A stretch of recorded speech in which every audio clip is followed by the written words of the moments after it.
दोस्तों, स्वागत है आपका हमारे YouTube चैनल पे। आज हम ITI का एक इम्पोर्टेंट टॉपिक क्षेत्रमिति पढ़ने वाले हैं। क्षेत्रमिति की बात करें तो क्षेत्रमिति में इम्पोर्टेंट होता है क्षेत्रफल व आयतन। आज अपन क्षेत्रफल के बारे में पढ़ने वाले हैं। तो पहला क्षेत्रफल में अपन टॉपिक ले रहे हैं त्रिभुज। त्रिभुज किसे कहते हैं? तीन रेखाओं से मिलकर बनी बंद आकृति त्रिभुज कहलाती है। अगर मैं बात करूं तो त्रिभुज अनेक प्रकार के होते हैं, परंतु सभी प्रकार के त्रिभुजों में अपन त्रिभुज के क्षेत्रफल का एक फॉर्मूला लगा सकते हैं। वो होता है root s bracket s minus a bracket बंद, दूसरा bracket s minus b bracket बंद, तीसरा ब्रैकेट एस माइनस सी। ये फॉर्मूला अपन किसी भी प्रकार के त्रिभुज में लगा सकते हैं। यहाँ पर एस होता है अर्ध परिमाप। अर्ध परिमाप निकालने का फॉर्मूला होता है एस बराबर ए प्लस बी प्लस सी बट्टे 2। और मैं बात करूँ परिमाप निकालने का तो परिमाप का फॉर्मूला होता है ए प्लस बी प्लस सी या बराबर में 2s भी कर सकते हैं। परिमाप क्या होता है? परिमाप किसी भी आकृति की जो बाउंड्री की टोटल लंबाई होती है उसे अपन परिमाप बोलते हैं।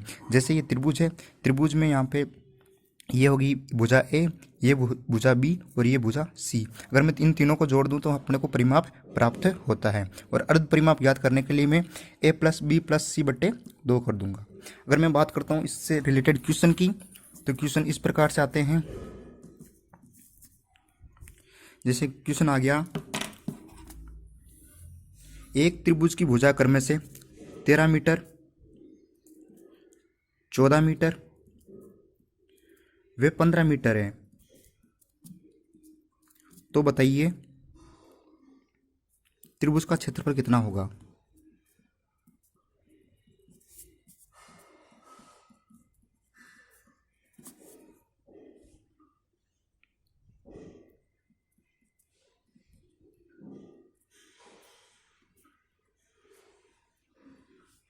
तो यहाँ पर अपन इस क्वेश्चन को सॉल्व करेंगे। तो ये जब अपन ये फॉर्मूला पुट करते हैं इसमें, तो अपन जानते हैं पहले अपने को एस निकालना होगा। यहाँ से अगर मैं एस निकालता हूँ तो एस बराबर फॉर्मूला होता है तीनों भुजाओं का योग बटे 2। तो यहाँ पर 14, 13 व 15 को जोड़ता हूँ तो 13, 14 प्लस 15 कितना होता है? 42। और बट्टे में 2 देता हूँ तो मेरे पास प्राप्त होता है बराबर 21। तो 21 मीटर मेरे पास यहाँ पर क्या आ गया? अर्ध परिमाप आ गया। मैं इससे आगे अगर क्षेत्रफल निकालना है तो मैं ये वाला फॉर्मूला पुट करता हूँ। तो एस का मान मेरे पास आ चुका है, ए बी व सी का मान मेरे पास ऑलरेडी दे रखा है। ए का मान है 13, बी का मान है 14 और सी का मान कितना है? 15। तो इस क्वेश्चन को मैं आगे जब पुट करता हूँ तो देखिए हो जाएगा यहाँ पे ए बराबर कितना हो गया मेरे पास? 13, बी बराबर कितना है? 14 और सी बराबर मेरे पास कितना है? 15। एस का मान मेरे पास आ चुका है 13 प्लस 14 प्लस 15 बट्टे 2। इनको जोड़ने पर मेरे पास आता है 42 बट्टे 2। और 42 बट्टे 2 कितना होता है? 21। यहाँ से अब मैं फॉर्मूला पुट करता हूँ त्रिभुज के क्षेत्रफल का। तो ब्रैकेट रूट एस का मान कितना मेरे पास? 21, एस माइनस ए यानी 21 माइनस ए का मान कितना है? 13 ब्रैकेट बंद, एस माइनस बी 21 माइनस 14, तीसरा 21 माइनस 15। जब इस क्वेश्चन को मैं सॉल्व करता हूँ आगे तो आता है मेरे पास ब्रैकेट 21, 13 में से 21 में से 13 गए तो 8 इंटू 21 में से ये 14 गए तो 7 और 21 में से 15 गए तो 6 बचते हैं। यहाँ से मैं इनको गुणनखंड के रूप में तोड़ देता हूँ। तो देखिए 7 इंटू 3 21 को तोड़ लिया, 2 इंटू 2 इंटू 2 8 को तोड़ लिया, इंटू 7 इंटू 2 इंटू 3 ये प्राप्त हुआ। यहाँ से देखिए रूट कब हट जाता है? जब दो चीज़ें कॉमन आती है। तो देखिए 7 यहाँ पे और 7 यहाँ पे, तो ब्रेक रूट से बाहर क्या आ गया? 7। 3 इधर भी है और 3 यहाँ पर भी है, तो 3 इंटू 3 9 होता है। 9 का रूट कितना होता है? 3। तो 7 इंटू 3, ये 2 हो गए तो इंटू 2, और ये 1 2 और ये 1 2 यहाँ पर हो गए 2। 2 × 2 कितना होता है 4, 4 × 3 12, और 12 7 84। तो यहाँ पर 84 वर्ग मीटर अपना आंसर हो गया। अपने को ये पता होना चाहिए कि क्षेत्रफल को हमेशा वर्ग मीटर या वर्ग सेंटीमीटर में ही प्रदर्शित करते हैं। इस प्रकार से पहले इस टाइप के क्वेश्चन का अपन सॉल्यूशन कर सकते हैं जो कई बार पूछे जाते हैं। अब मैं आ जाता हूँ त्रिभुज के प्रकारों पर। तो त्रिभुज का पहला प्रकार अपन ले रहे हैं समकोण त्रिभुज। समकोण त्रिभुज वह त्रिभुज होता है जिसमें एक लंब होता है, एक कोण का मान 90 डिग्री होता है। कुछ इस प्रकार की आकृति होती है। तो अगर मैं बात करता हूँ समकोण त्रिभुज के क्षेत्रफल की, तो समकोण त्रिभुज के क्षेत्रफल का फॉर्मूला होता है 1/2 आधार इंटू ऊंचाई, और परिमाप का फॉर्मूला होता है a + b + c। परिमाप का एक नॉर्मल सी बात आप समझ लीजिए कि परिमाप को हमेशा ज्ञात करने के लिए कोई भी आकृति होगी उस आकृति के बाहरी भुजा का जो टोटल योग होगा ना वही क्या होगा परिमाप। जैसे यहाँ पर बाहरी भुजा कौन कौन सी है, एक ये है, एक ही है और एक ही है। तो a + b + c करने पर अपने को परिमाप प्राप्त हो जाएगा। त्रिभुज का क्षेत्रफल क्या है यहाँ पर 1/2 आधार इंटू ऊंचाई। यहाँ पर मैं बात करता हूँ इस टाइप के क्वेश्चंस की। तो यहाँ पर देखिए क्वेश्चंस में कोई भी अपन क्वेश्चन ले लेते हैं। जैसे एक त्रिभुज जिसकी लंबाई है 5 सेंटीमीटर, वे ऊंचाई उसकी है वे उसका आधार है 4 सेंटीमीटर, तो उसका क्षेत्रफल ज्ञात कीजिए। ये तो हो गई लंबाई और ये होगी आधार या बेस बोल सकते हैं इसको अपन। तो अगर इस फॉर्मूले को मैं डिनोट करता हूँ तो फिर मेरे पास समकोण त्रिभुज का फॉर्मूला का क्षेत्रफल का फॉर्मूला क्या है 1/2 आधार कितना है, आधार है 4 सेंटीमीटर और ऊंचाई कितनी है मेरे पास 5 सेंटीमीटर, 4 × 5। तो यहाँ से मैं अगर इसको सोल्व करूँगा तो 4 × 5 कितना होता है 20, 20/2। 20/2 जब मैं सोल्व करता हूँ तो मेरा आंसर आता है 10 सेंटीमीटर स्क्वायर, या इसको मैं ऐसे भी बोल सकता हूँ 10 वर्ग सेमी। इसमें कोई दिक्कत वाली बात नहीं है। इस टाइप से अपन कोई भी क्वेश्चन कर सकते हैं। इस टाइप से अगर क्वेश्चन पूछा भी जाए तो एक फॉर्मूला अपने पास समकोण त्रिभुज में और आता है कर्ण स्क्वायर बराबर आधार स्क्वायर प्लस लंब स्क्वायर। यहाँ से मैं कर्ण से अगर स्क्वायर हटाता हूँ तो आगे जाके रूट लग जाता है। तो कर्ण का फॉर्मूला होता है रूट आधार स्क्वायर प्लस लंब स्क्वायर। इसको मैं जब सॉल्व करता हूँ तो मेरे पास कई टाइप के क्वेश्चन इस फॉर्मूले से भी आते हैं। जैसे रीजनिंग में एक एक्सरसाइज है दिशा परीक्षण, उसके भी क्वेश्चन इसी फॉर्मूले से बहुत ज़्यादा आते हैं।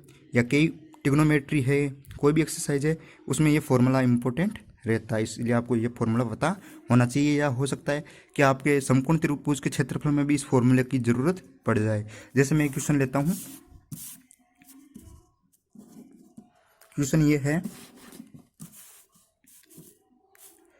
कि एक समकोण त्रिभुज का कर्ण 13 सेंटीमीटर है, वे आधार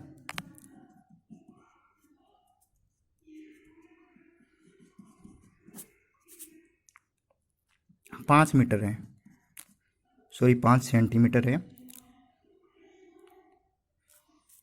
तो इसका क्षेत्रफल ज्ञात कीजिए। अपने को क्षेत्रफल ज्ञात करना है इसका। तो अब अपने को जानते हैं समकोण त्रिभुज का क्षेत्रफल का फॉर्मूला क्या होता है। क्षेत्रफल का फॉर्मूला होता है 1/2 आधार इंटू ऊंचाई।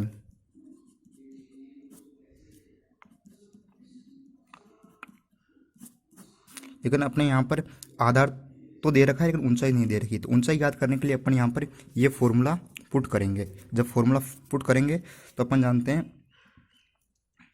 कर्ण स्क्वायर बराबर आधार स्क्वायर प्लस लंब स्क्वायर।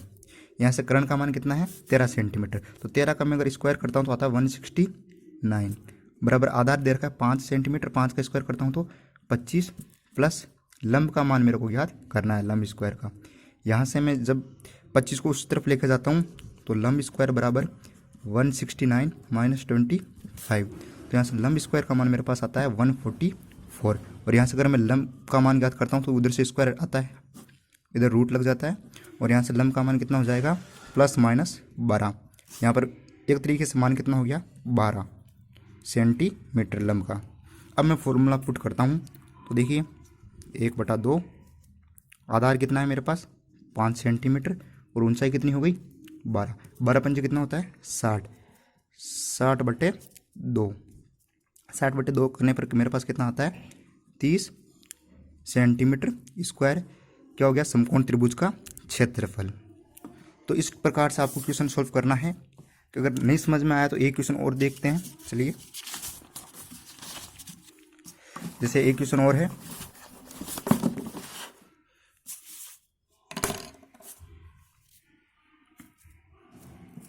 जैसे क्वेश्चन है कि एक समकोण त्रिभुज का आधार 4 सेंटीमीटर है, आधार 4 सेंटीमीटर तथा लंब